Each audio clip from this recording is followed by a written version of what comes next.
પશ્ચિમ રેલવેના general manager Shri Alok કંસલ દ્વારા ભાવનગર ડિવિઝનમાં ચાલી રહેલા વિકાસ કાર્યોનું નિરીક્ષણ કરવામાં આવ્યું હતું। પશ્ચિમ રેલવેના જનરલ મેનેજર આલોક કંસલે તારીખ 24 ઓગસ્ટથી 26 ઓગસ્ટ સુધી 3 દિવસ ભાવનગર ડિવિઝનની મુલાકાત લીધી હતી।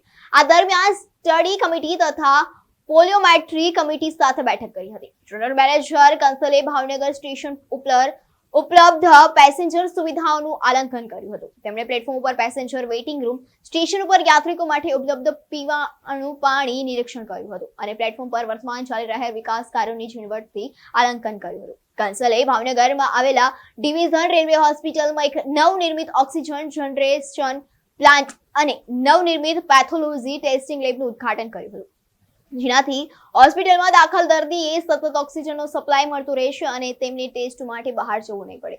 હોસ્પિટલમાં હાજર સુવિધાઓનું વિસ્તારપૂર્વક નિરીક્ષણ કરાયું હતું અને હોસ્પિટલના તમામ કર્મચારીઓ, डॉक्टरों तेमज नर्स ने મળ્યા હતા અને વાતચીત કરી હતી। आपको मिल जाएगा जो अभी तक मीटर गेज था अब ब्रॉड गेज बन जाएगा और इन्हीं प्रोजेक्ट्स के चलते इलेक्ट्रिफिकेशन जब पूरा हो जाएगा तो न केवल पर्यावरण जो हमारा एनवायरनमेंट है उसके अंदर इम्प्रूवमेंट होगा बल्कि हमारे जो फ्यूल का कंजम्पशन है, देखिए जो हमारा जो डीजल लगता है वो बहुत महंगा एक फ्यूल है।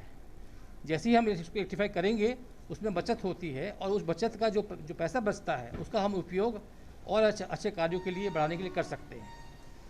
अब इस मीटिंग के बाद आपसे जो मैं मुखातिब हो रहा हूँ, मैं अब इसके बाद में स्टेशन का निरीक्षण करूँगा और जो यहाँ सुविधाएँ प्रदान की गई हैं वो चाक चौबंद है कि नहीं, उनका मेंटेनेंस प्रॉपर है कि नहीं और क्या चाहिए हमारे यात्री के लिए उसका भी निरीक्षण करूँगा। प्लेटफॉर्म जो कार्य चल रहा है उसको भी देखूँगा।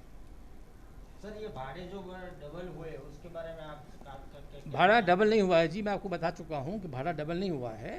जब ये कोविड महामारी के दौरान ट्रेनें बंद की गई थी मार्च 20 में, तब सारी ट्रेन्स को कोचिंग को बंद कर दिया गया था पब्लिक की सुरक्षा के लिए, क्योंकि उसमें ट्रैवल करना उचित नहीं था।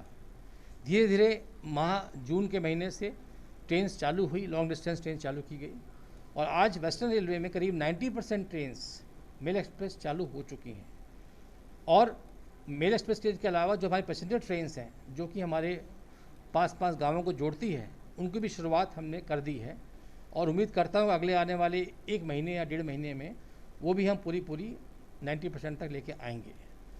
इस दौरान क्योंकि हमने सिर्फ रिजर्व्ड सीट ही परमिट करी हैं, पहले आप जानते हैं कि अनरिजर्व का डब्बे भी अलग होते थे जिसमें कि यूटीएस से टिकट लेके आप चढ़ के यात्रा कर सकते थे, उसमें कोई भी सुविधा लेटने की नहीं होती थी, सिर्फ अनरिजर्व होता था वो।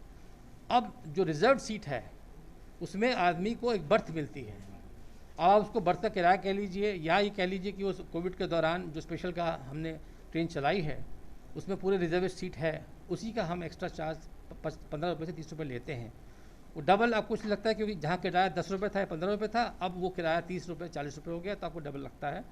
लेकिन लॉन्ग डिस्टेंस में वो किराया सिर्फ 30 रुपये मात्र 5% का ही लगता है। साथ साथ हमने जो भी हम एक टिकट आपसे एक आम पब्लिक से लेते हैं 83% उसका किराया रेलवे देती है। मतलब अगर किराया मैं 10 रुपये आपसे चार्ज कर रहा हूँ, उसके पीछे 30 रुपया या 40 रुपया जो मैं खर्चा रेलवे खुद बहन करती है। और टिकट पे भी लिखा आपने देखा होगा कि आपका टिकट का मूल्य इतना जो है वो इतने % सब्सिडाइज कर रखा है। और ये उम्मीद करता हूँ कि जो स्पेशल चार्जेस 15-20 रुपये के हैं, ये जैसी ही ये लहर ठीक हो जाती है वो स्वतः कम हो जाएगा। कोविड की महामारी से हमारा देश गुजर रहा है, हम सब उससे कहीं ना कहीं पर इफ़ेक्ट हुए हैं, आप भी और मैं भी। लेकिन इस समय देश की सरकार ने एक वैक्सीनेशन का प्रोग्राम चला रखा है जिससे कि हर नागरिक इस देश का जो है अपनी दोनों डोज, फर्स्ट डोज और सेकेंड डोज उसको लगवा पाए। और वही एक ऐसी एक हमारे पास में दवाई है या वैक्सीन कह लीजिए जिससे कि कोविड महामारी से हमें सुरक्षा प्रदान करती है। हमने पूरी कोशिश करी है कि रेलवे में जैसे भावनगर की बात करते हैं, मेरा इस समय 98% एम्प्लॉयज़ को फर्स्ट डोज लग चुकी है, सेकेंड डोज भी करीब से 70% लग चुकी है। अब हमने लक्ष्य रखा है हमारे जो स्टेशंस पे कुली भाई हैं, जो हमारे स्टेशन पे वेंडिंग स्टॉल पे हमारा जो कॉन्ट्रैक्टर के आदमी काम करते हैं, उनको भी मैं डोज लगवाना शुरू करने जा रहा हूँ, क्योंकि वो ऐसा तबका है जो कहीं जाके लगवा नहीं सकता है, उनके पास समय नहीं होता है, तो मैं उसको भी कवर करना चाहता हूँ। और मैं आपके माध्यम से अपील करना चाहता हूँ कि हर देश का हर नागरिक इस वैक्सीनेशन की डोज जो सबसे वर्ल्ड में सबसे ज़्यादा स्तर पर इस समय भारतवर्ष में हो रही है। हमारी आबादी करीब करीब 60 करोड़ लोग की वैक्सीनेशन हो चुकी है और ये एक ऐसा एग्जाम्पल है कि इस महामारी के दौरान हम सब लोग बच पाए और बचे रहेंगे अगर ये वैक्सीन हम सब लगवाएंगे। और इसमें कुछ लोग भ्रमित होते हैं कि इसको लगवाने से हमें कुछ हो जाएगा या इसको लगवाने से ये नुकसान हो जाएगा। मैं आपसे अपील करना चाहता हूँ आपके द्वारा, ऐसा कुछ नहीं है, क्योंकि जब मैंने भी अपने वेस्टर्न में शुरुआत की थी मैंने सबसे पहले वैक्सीन खुद लगवाई थी और उसके बाद अब मेरी डोज तो पूरी हो चुकी हैं और उसी दौरान हम लोगों ने अपने एम्प्लॉयज़ के लिए हम काम कर रहे हैं, फैमिलीज़ को लगवा रहे हैं और अब हम स्टेशन पर जो कार्यरत हैं उनको भी लगवाने की कोशिश पूरी करेंगे। धन्यवाद। कैमरामैन शबीर मालदार साथे फिरोज मलिक, ABC न्यूज़ गुजरात, भावनगर।